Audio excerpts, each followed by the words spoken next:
5 years ago, they adopted a man they'd never met, who writes to them from a prison cell in Israel.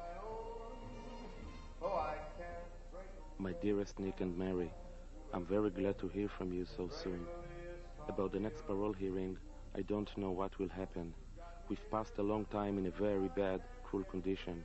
We will see what the U.S. is going to do with Iraq, if they'll go to war. The man they adopted is Mordecai Vanunu, jailed as a traitor. He spent 11 years in solitary confinement. He was buried alive.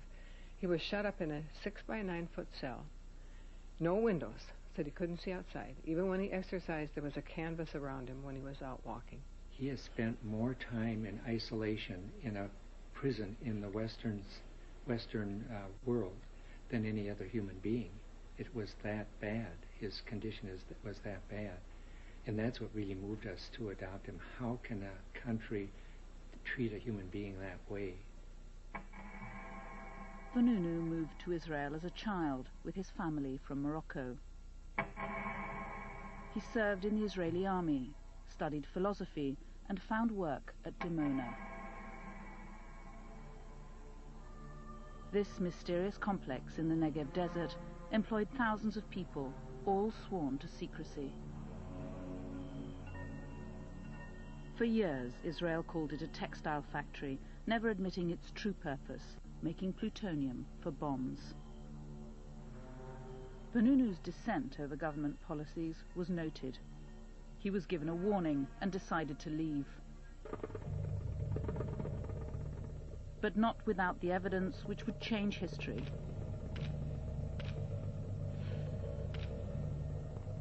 Today, his are still the only photographs ever seen of the inside of Israel's nuclear bomb factory.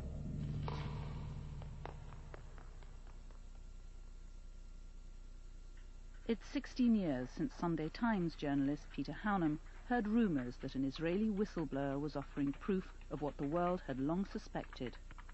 Here was someone who'd said he'd worked right inside the plutonium separation plant, helping to fabricate atomic weapons, who had taken photographs of the machinery, and who had lots of information about how much material was being processed and so on, and therefore he was potentially going to be able to provide incontrovertible evidence that Israel had a very advanced program.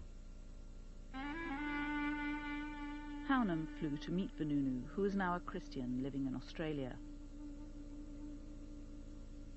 He was brought to England. He was hidden in a country hotel and smuggled into the paper's offices in the boot of a car while they checked his story. But Israeli intelligence agents, caught here on Wapping's security cameras, were onto him. They were waiting to strike.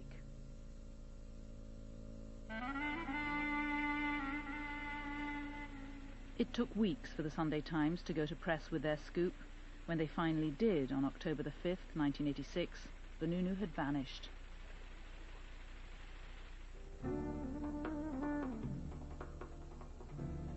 He'd met an American woman in Leicester Square who seemed to like him. He was vulnerable and afraid. When she suggested he'd be safer with her in Rome, he fell for it. It was a classic honey trap.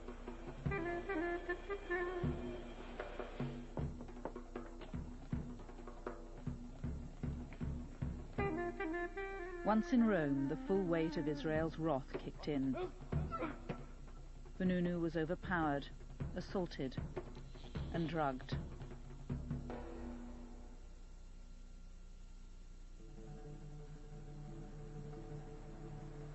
He'd been kidnapped and smuggled back to Israel by boat, unconscious. For weeks no one knew where he was.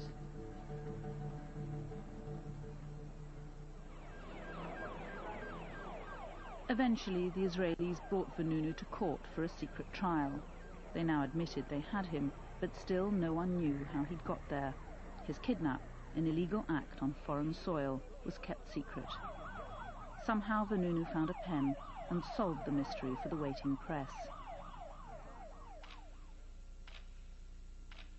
Hijacked in Rome, 30th of September 1986. It was Shimon Peres, then Prime Minister, who'd ordered Vanunu's capture. To this day, the kidnap remains an official state secret. Peres was the father of Israel's secret nuclear program, and for him, Vanunu was a spy. He was a traitor to his country. So what was your reaction? Very negative. What did you do? What I thought should be done. Which was what? To put him to trial. Kidnap him? My lady, I can't go into all the processes. I'm unwilling. I don't see any reason to do so. The fact is that he was brought to trial. Vanunu's trial was held in secret. He was found guilty of treason and espionage and sentenced to 18 years in jail.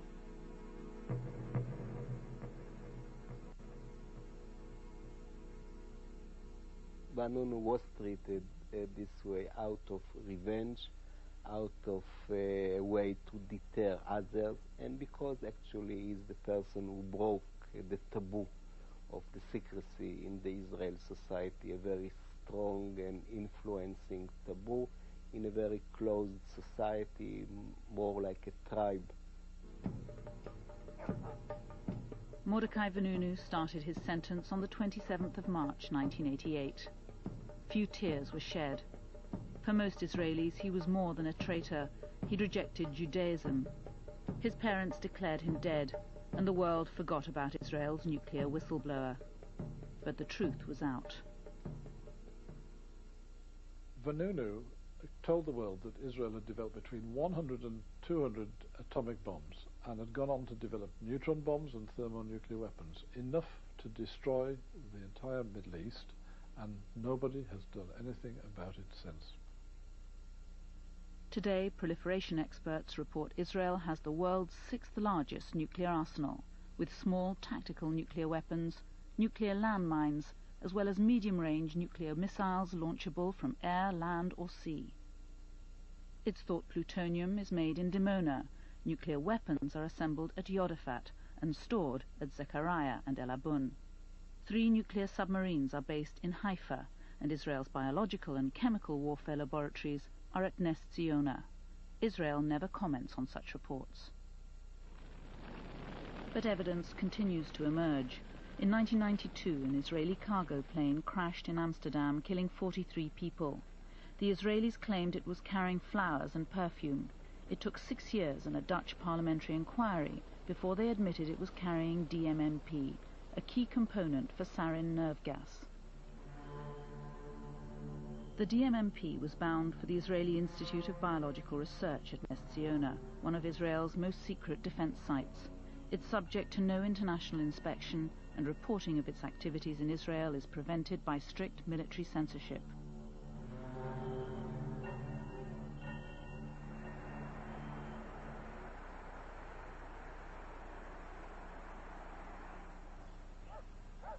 As war has loomed closer, small signs of dissent have appeared on the suburban streets of Middle America.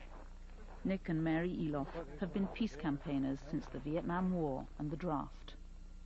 The definition of a conscientious objector is someone who sincerely objects to participation in all forms of war.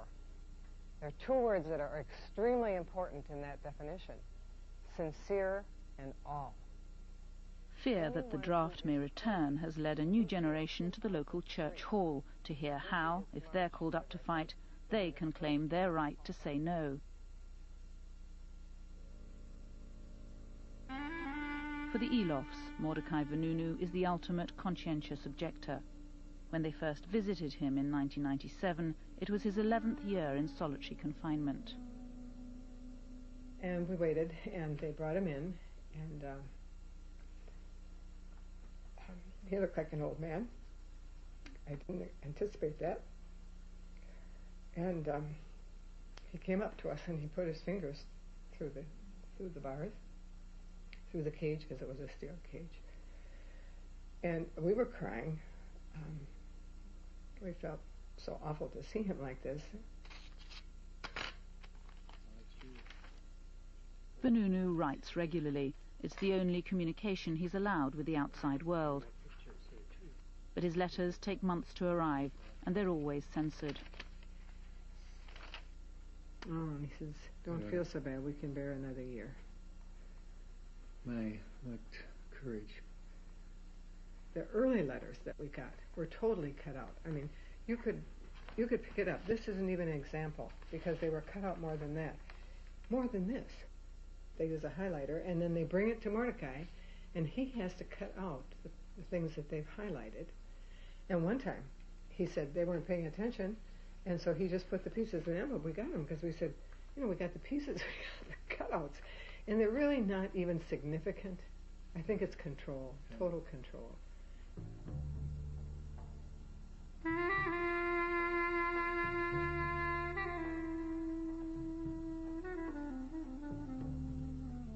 Today, Jerusalem is a ghost town, drained of life. Israel's nuclear weapons have proved useless in its latest war. The suicide bombers have frightened the tourists away. The economy's collapsed. Israelis have learnt to live with war. Every citizen gets a gas mask, is taught how to use it, and is expected to have it ready in case of attack.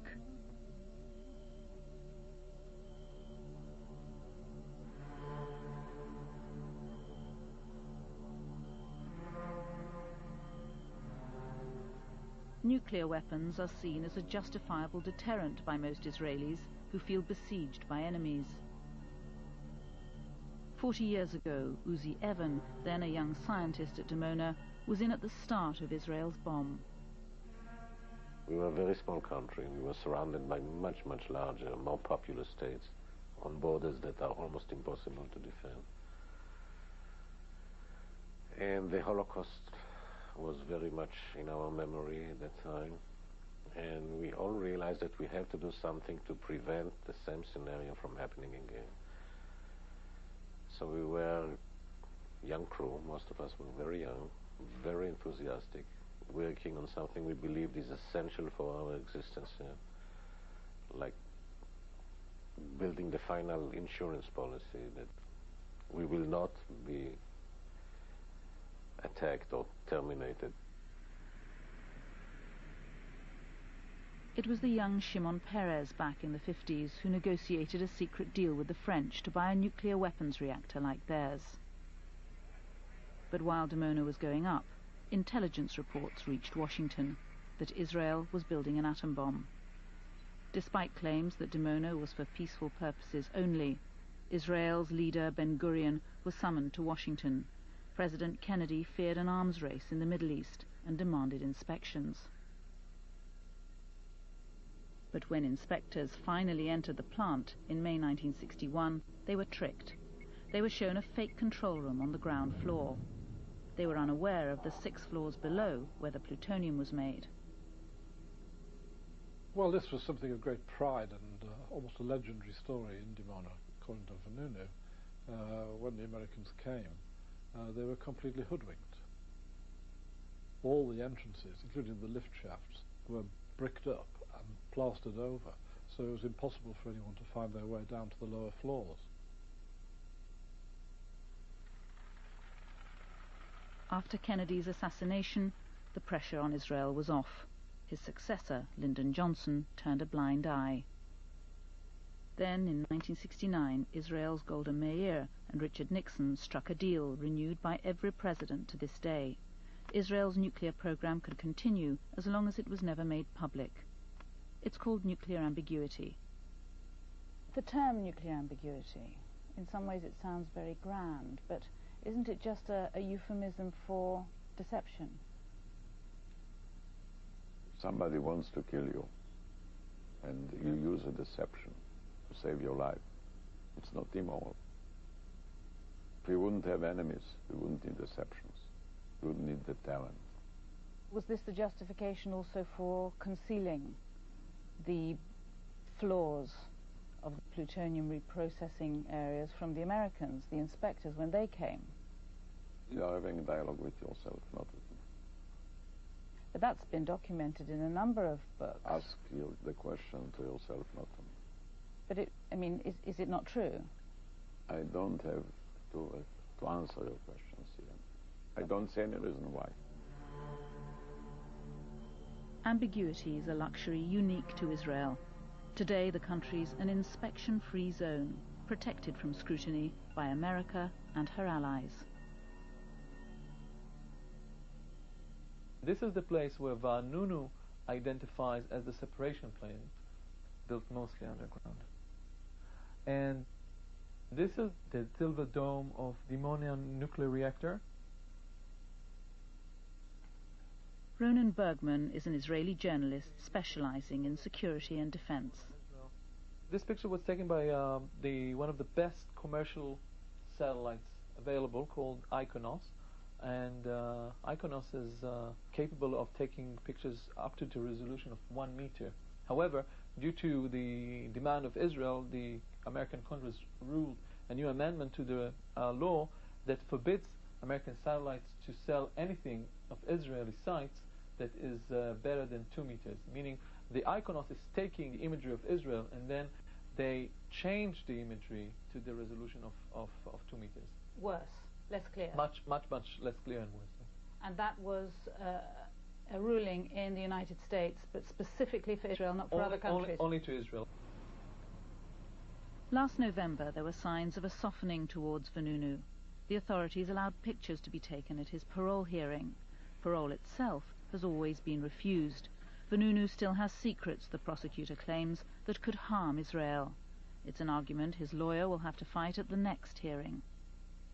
Will the court hear the secret that they claim Vanunu holds? They will hear some of the secrets, not the real secrets. They will hear secrets about the secrets. And you too, as his lawyer, will hear those? Part of it, less than the court. The court will hear the secrets about the secrets. I may hear the secrets about the secrets about the secrets. Is that really the case, or is that a sort of ironic? No, it's really the case. I will be giving some type of general description of the secrets. The court will get something more concrete, and the secrets themselves will be never released to anybody if they exist at all.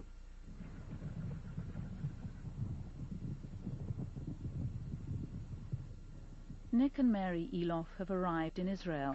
They hope to visit Vanunu in prison, but they haven't yet got permission. Hi. How are you? Oh gosh, any news? Not yet. Not good news. Not yet. Raina Moss is one of a small group of Israelis campaigning for Vanunu's release. She's been hassling the prison authorities for weeks to get Nick and Mary the necessary permissions. And he says he never got a fax. What she says now is that they have approval from one authority, but she's waiting for approval from a second authority. Do they clearly understand that our time limitation, that we're going to be leaving on Friday? Oh, absolutely. I made that absolutely clear to them. I said that you're leaving on Friday. I said that you've already been here for a couple of days.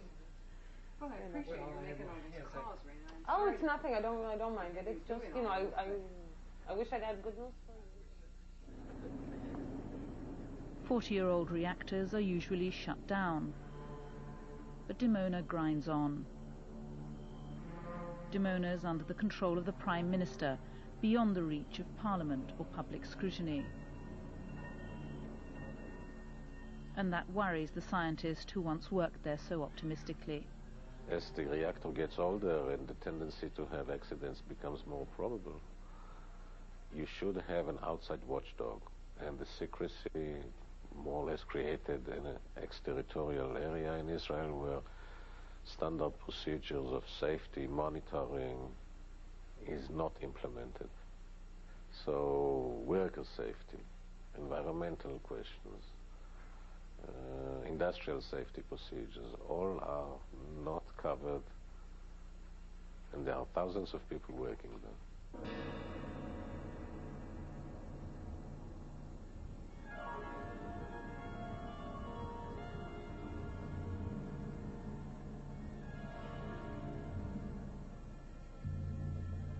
But the secrets of this old reactor are beginning to leak.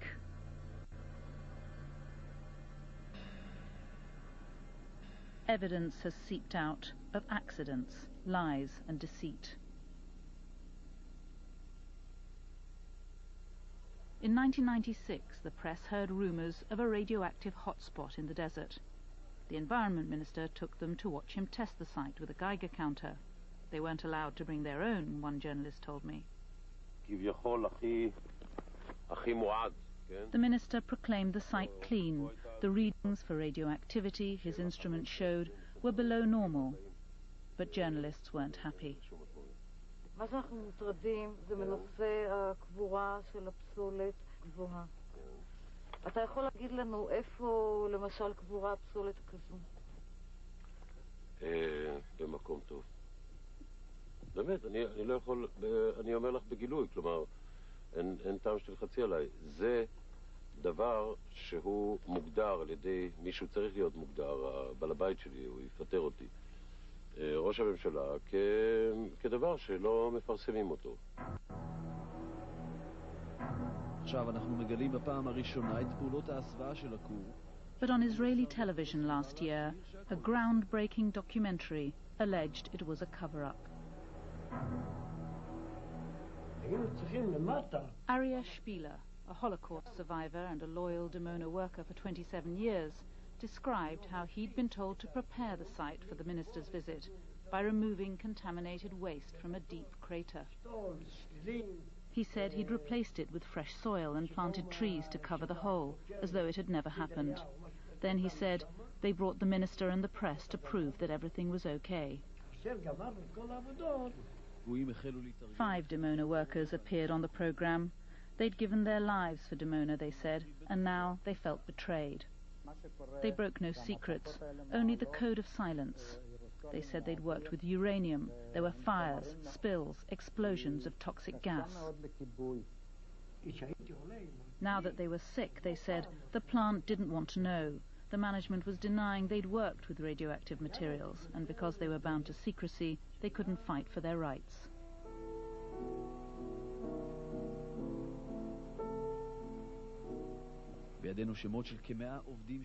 The program listed more than 100 Dimona workers who developed cancer and whose claims were being ignored.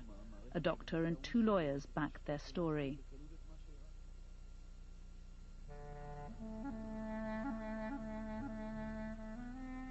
It was the first time Dimona workers had spoken out.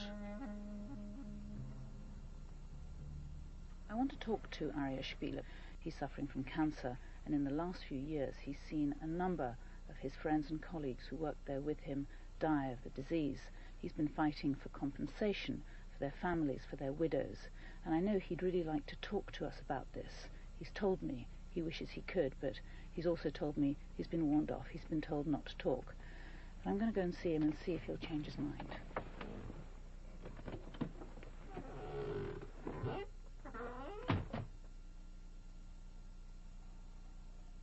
I just wanted to ask you, why you can't... הביטחון סגר אותי מהקריה ועד לקריית כמאל.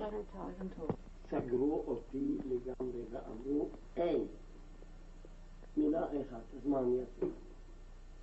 מה אני אעשה? אמרו לי, יש לך סוף של בנות. נו, מה תגיד על זה? הוא כבר יושב כמה? 15 שנה. 15 שנה יושב.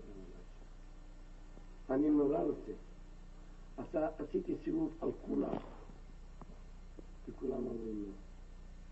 כל החבר'ה שראיתי בטוח שילכו איתי לפחות קבוצה, אף אחד.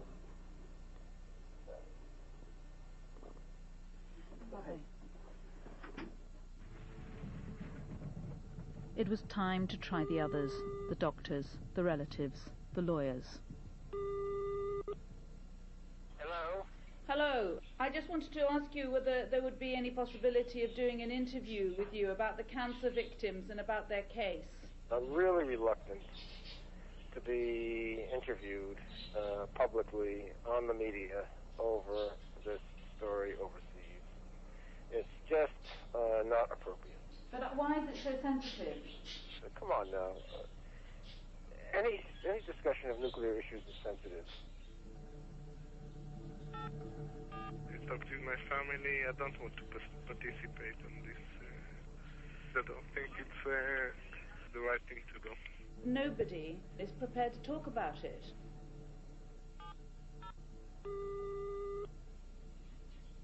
there are things that are not, it's not good to talk about, even if you're a lawyer. Are you worried about a sort of Vanunu scenario? Of course you think about it. I just don't get it. If this was the Soviet Union or Iraq or North Korea, I'd understand why people are so scared to talk.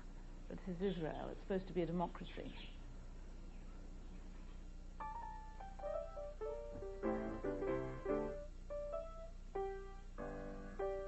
In Israel today, an invisible power enforces the code of silence through fear. It comes from one man whose own identity was itself a secret until 2 years ago. Yehiel Horev. Horev is the smartest, most brilliant official figure in the sense of gathering power. He took some kind of very small office and made him the 4th intelligence agency in Israel, with no law, with no real scrutiny and monitoring by the Israeli parliament. And in this sense, he's I think, a grave danger to Israeli democracy. For 16 years, Horev has been the faceless guardian of Israel's secrets. His picture has never been published unmasked. Till now. It's Horev from his office at the Ministry of Defense who is blocking Vanunu's early release.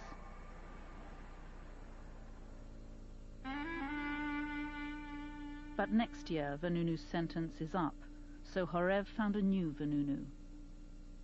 Brigadier General Yitzhak Yaakov, known to his friends as Yatza. In his retirement, he wrote a fictionalized memoir and talked on camera about his life. A distinguished soldier and scientist, Yaakov had for years led Israel's top-secret weapons development program. So eminent was he was a candidate for the prestigious Israel Prize. But when he told his life story to a journalist, he broke the rules. The journalist was Ronan Bergman.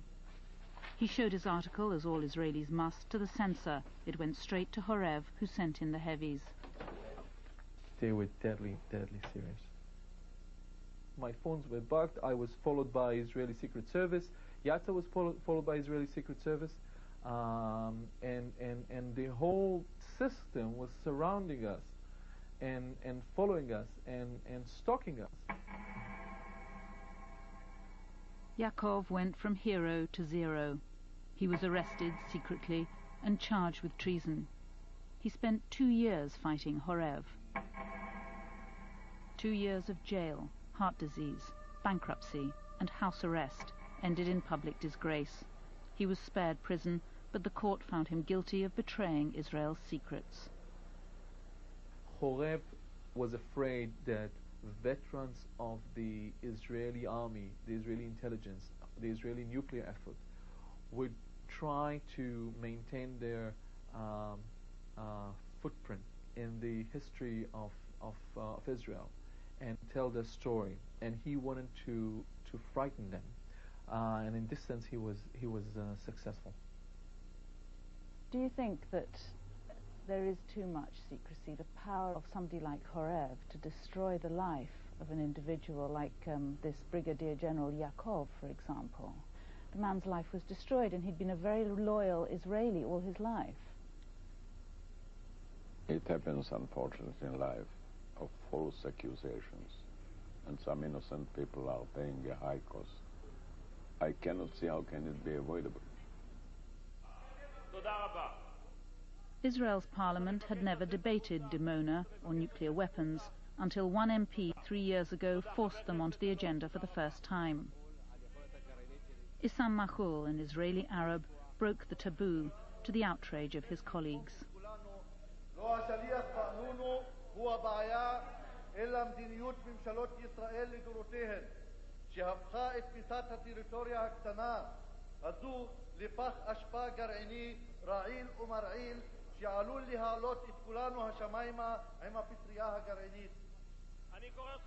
These words, uttered in the heart of Israel's democracy, was seen by his fellow MPs as a sacrilege.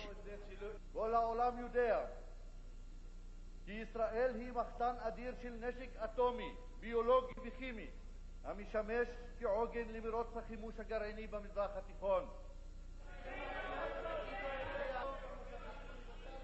He wasn't allowed to finish his speech, but he'd made his point.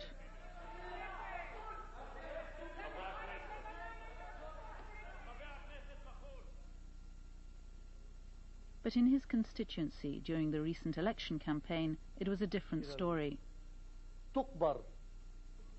Here, his audience are, like him, Israeli Arabs. بدهم يفتشوا عن أسلحة دمار شامل وأسلحة نووية. أنا بقول لهم وين في أسلحة نووية وأسلحة دمار شامل إذا بدهم. أنا بقول لهم وين موجودة.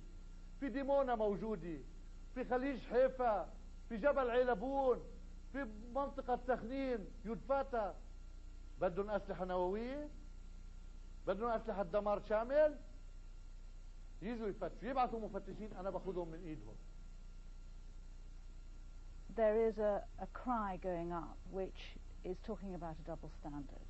The world has to check Iraq's nuclear installations, but not Israel's. How can you compare it? Iraq is a dictatorship. Saddam Hussein is a killer. He killed 100,000 Kurds with gas bombs. How can you compare it at all? Just because he calls himself a state, not a state, is a mafia. He's not a leader, he's a killer. You cannot say it about us. But even in Israel, some do. The current Prime Minister, Ariel Sharon, directed the invasion of Lebanon in 1982. Thousands of innocent civilians were killed.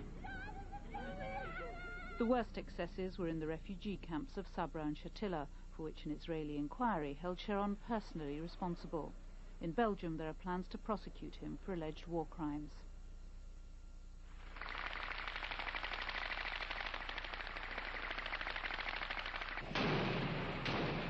While Sharon has been Prime Minister, 700 Israelis have been killed, but more than 2,000 Palestinians have died in attacks by Israeli soldiers. The Israeli army has used new, unidentified weapons. In February 2001, a new gas was used in Gaza. 180 patients were admitted to hospitals with severe convulsions. The Israelis say this is tear gas, but this is not tear gas. We have never seen this gas before. We need some medicine for treatment, but it must be the right medicine.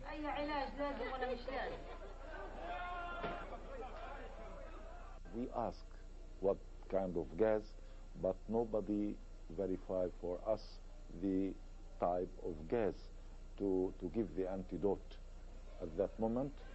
Also, we don't know how to check, how to examine, how to send this. We are in occupied area. We are surrounded. It's impossible to send these samples to international lab to test.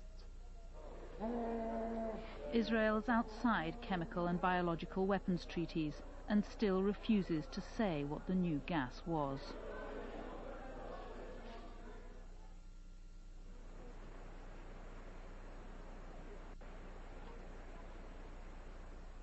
The Elofs have still not heard from the prison. Their flight home is tomorrow night, and they're worried that they may have to leave without seeing their adopted son. Today they're having lunch with a small group of activists who, for 16 years, have fought in vain for Vanunu's release. About nuclear weapons, what about Israel and the nuclear weapons? Imagine for one moment that Mordechai Vanunu was not an Israeli, that the whole story had happened with a Korean or an Iranian or a Pakistani technician. He would have had the Nobel Peace Prize. He would have been the second Sakharov. Instead, he is a non-person in the West. And this tells you what we are dealing with. We are dealing with the #1 privileged state on earth. Counter to the Israeli argument that the whole world is against us. It is exactly the opposite. We started the nuclear race in the Middle East. There's no doubt about it. You see? And there is not even one important state in the Western Hemisphere who is dealing with it seriously. You can talk all you want. We can sit here till tomorrow morning and discuss Israel's nuclear policy. We can discuss whatever we want. It's the people who work in those areas, in the weapons of mass destruction, the environment, Dimona itself, all these research places. Vanunu is a living warning to them. This is what will happen to you if you speak out. You'll be Vanunized. That's the warning.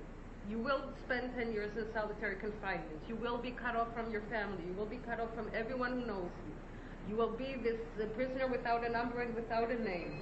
That's what will happen to you if you speak out. It's the prison on the phone. Oh, what do you... Uh-huh. Oh, how marvelous. What time? Well, if we come at 11, can we have an hour and a half? Okay, thank you so much. Okay, bye-bye. On their last day, the Elofs get their visit. After an hour and a half, they emerge with a message. It's just wonderful. We're so excited we don't know what to think because he's... Oh, yeah, you talk. It was a marvelous experience. It's the first time we've ever seen him so high and just anxious to talk about what's going on in his life and what he's looking forward to, especially the anticipation of getting out. He's just strong. That was his final word. Let him know that I'm strong and anxious to get out of here and out of Israel and just start a life all over again. Yeah. He was just beaming, I must say. And he said the message to the world is that I have forgotten the last 16 years. I'm looking toward the future. I believe in a future of nonviolence. So did he say he'd do it all again? You know he did. He said, of course I would. Isn't that incredible?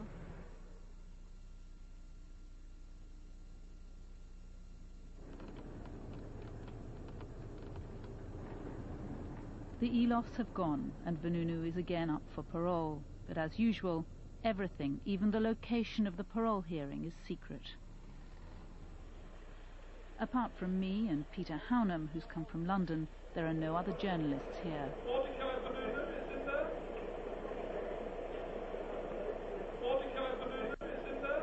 Mordecai Vanunu in there. Is that where the case is being held? He is the most sensitive prisoner that this country's got, and whenever he comes here, they block off the windows of his van if they can, or in the early days they used to put a crash helmet over him so people couldn't see him, and at one point they even had an electronic device that emitted a screeching signal so people couldn't hear him speak. And yet, you and I are the only journalists here, the most sensitive prisoner Israel's got, and there's not a single member of the press here apart from you. Why do you keep coming? I keep coming because he's in there, because he spoke to me and we published his story in the Sunday Times in 1986, and I feel a sense of responsibility that we should be helping him get out. 3 hours later, the hearing ended. As usual, Vanunu left behind darkened windows. In court, Horev's prosecutor had cited the war with Iraq as a new reason for blocking parole. The prosecutor, of course, went back to the old argument that Vanunu is a threat to the security, and she even said that if Vanunu will be released, probably the Americans will leave Iraq and go after Israel and Israel nuclear weapons, which I found extremely ridiculous.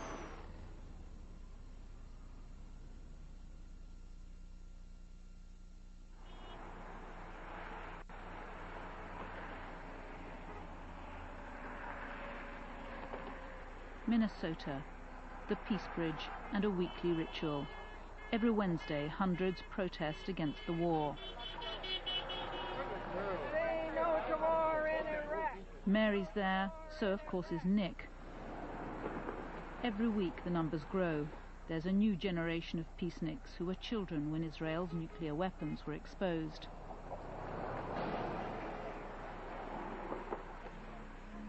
Have any of you guys heard of Mordecai Vanunu? No. You don't know who he is? No. And if I tell you that he's somebody who exposed Israel's weapons of mass destruction, which nobody knew about until then, what would you say? Why is our media that's supposed to be free and open not telling us? And why is our government not letting us know this information if we're living in the home of the free? I think if our administration was consistent or had any integrity, then he'd be held up as a hero.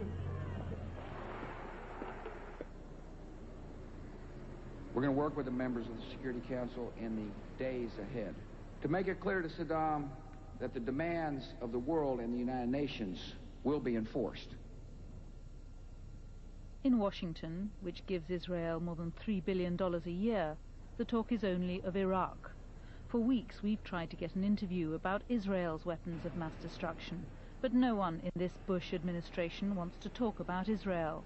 So we've asked for an interview about the military balance of power in the Middle East, and now they've agreed. This morning, we've finally been told that we're going to have an interviewee. He's an expert in all matters Israeli, he's an Undersecretary of Defense, and his name is Douglas Feith. The Pentagon has demanded a list of questions in advance. So, it's the balance of power, Israel's nuclear ambiguity, allegations of a double standard, and Mordecai Vanunu. The gravest danger facing America and the world is outlaw regimes that seek and possess nuclear, chemical, and biological weapons.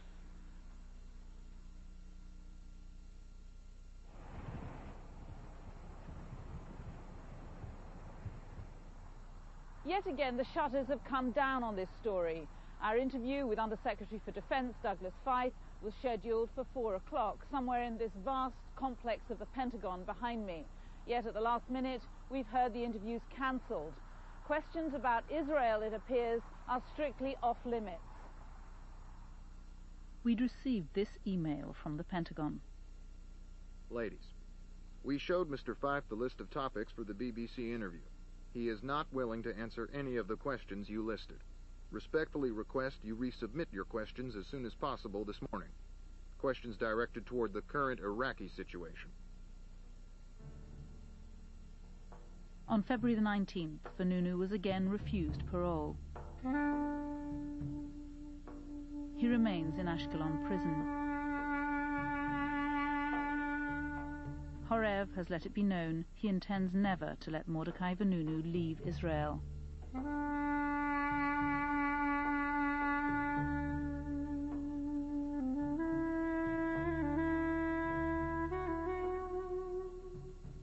You can comment on tonight's programme by visiting our website at www.bbc.co.uk/correspondent. Next on Correspondent, America's child soldiers, how the military are taking over America's schools. That's next Sunday at 6:45.